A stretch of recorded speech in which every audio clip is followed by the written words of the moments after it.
Ils sont immobiles, impassibles, insensibles. Ils regardent le temps, pas seulement les minutes et les heures, mais aussi les siècles et les millénaires.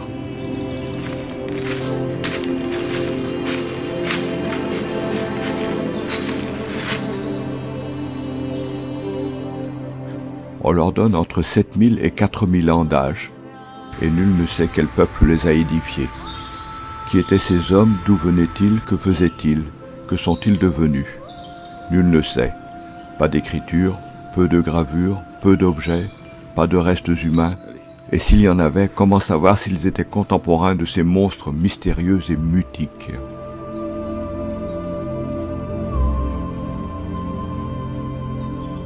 Une fonction fait toutefois consensus. Ce sont des édifices funéraires, souvent pourvus de corridors menant à des chambres mortuaires.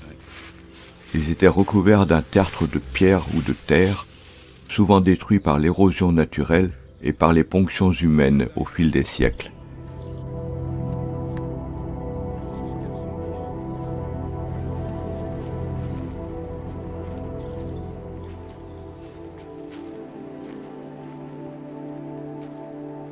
Ne subsistent alors que ces monumentales tables de pierre dont nul jusqu'à présent n'a pu dire avec certitude comment elles avaient été construites. Leur datation, même approximative, écarte une ancienne certitude. Ils ne sont pas l'œuvre des Celtes, encore moins des Gaulois, n'en déplaise à Goscinny et Uderzo.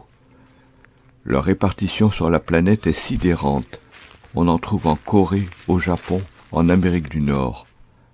En France, ils occupent une vaste zone longiligne qui s'étend de Bretagne au Roussillon. On en parle, on suppute, on spécule, on lance des hypothèses, mais on ne sait pas.